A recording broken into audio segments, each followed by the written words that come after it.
The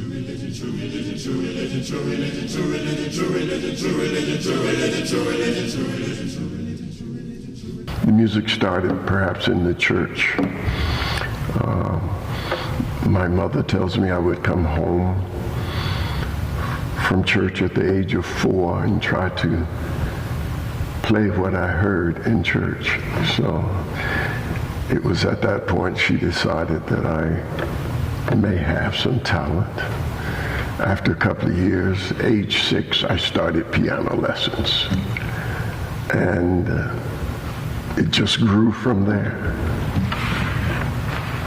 Regarding your musical education, who are your heroes and your sheroes? I suppose I should start with my first piano teacher, Alma Stovall, with whom I studied for 12 years before going to college. And wow, there's Alma Zachary, who was my junior high school teacher. There is Janie Holder, who was actually my first grade music teacher in elementary school, and a Hamptonian. Of course, Mrs. Simmons, who was my high school music teacher, who literally deposited me on the campus of Hampton University. And then Charles Flax at Hampton University. We can continue there. I'm afraid I leave somebody out as I go. I've just had great influences all my life.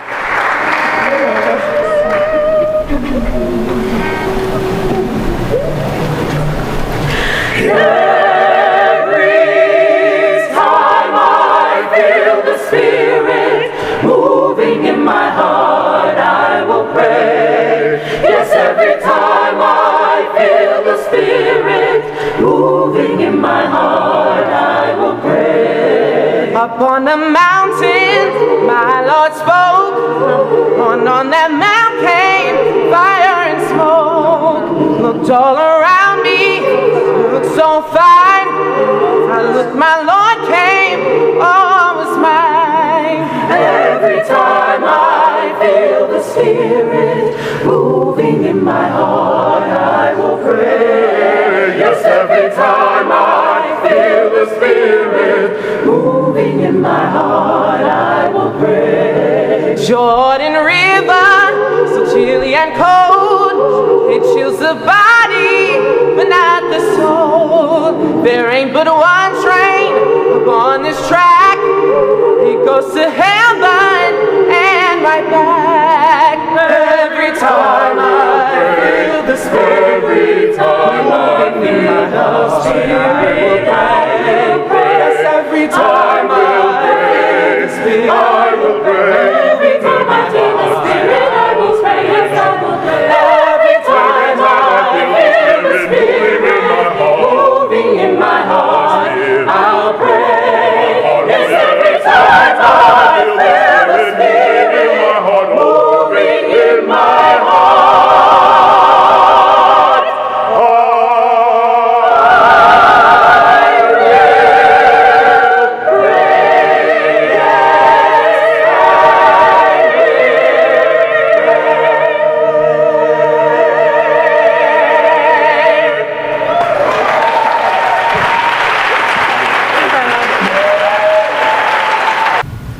I think I've often said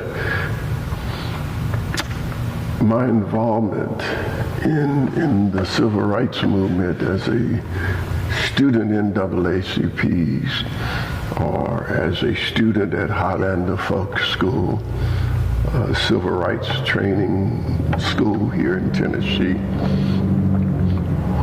all helped me to be a much stronger and sensitive person. By that, and appreciative, I think, for the background of the time in which I was born and raised. I've often said that I think with integration, many of us here have lost something. We gained something, but we lost an awful lot. the segregated school was significant because we had the nurturing and the encouragement that said we could be anybody we wanted to be, and we had to be twice as good as the other person to make it. So that kept us quite focused in that way. We could do anything. So in any company, when I went, for example, when I went to graduate school, and I was one of 2 blacks in the master's program at the New York University, we knew what we could do, and we were able to do it. It just proudly. It's difficult to reflect back without being rather romantic about it, because we often run in. I'm glad to be recognized as an African American or a Black American. And sometimes people say, well, I don't see you as black. And I'm insulted many of the times because I want you to see me as a black. I want you to respect that and respect me as a human being, but to see, you can't but help notice that I'm black. So, and that was a proud moment. I've struggled through being the only one in several instances, and it kind of feeds the soul, especially when you're comfortable with who you are and where you are. Right, right.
When you think about the role that education played in your musical life, how would you describe the role that Hampton University played in your life? I think Hampton contributed most significantly to my love for the music of our heritage. Growing up at Hampton, or Sunday evenings going into chapel or into Vespers and singing Negro spirituals with 1,800 people sitting in the auditorium on a Sunday night instilled quite an appreciation for that music. My mentor, Charles Flax, had grown up also a student of debt. So he had been nurtured and encouraged to promote and sing this music.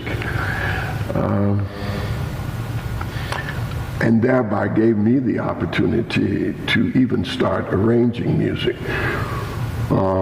He would ask me to do, as his assistant or student conductor of the University Chapel Choir, he would ask me to do rehearsals.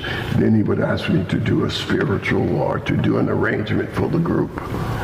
And also then working later with him as a student and then assistant conductor of the Hampton University Ministers Conference, choir directors and organist guild.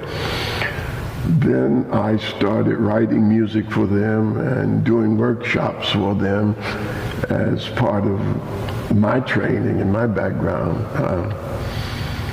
The spiritual became a very important part of what I was doing, and actually probably whatever I am today, I think I owe to Charles Flax and that encouragement with that music.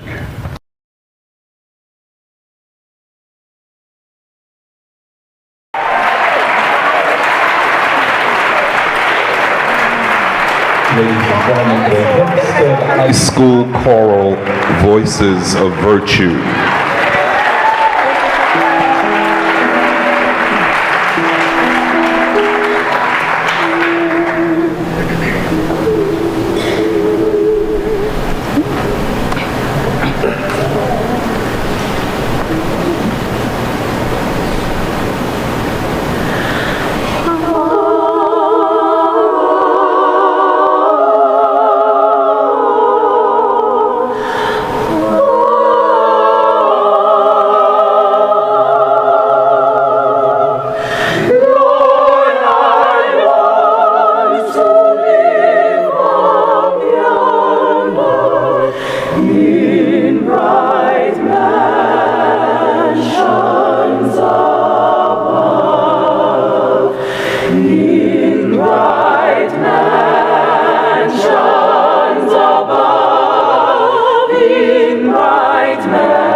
Above.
my mansion, in my mansion,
Where have you been, good Christian?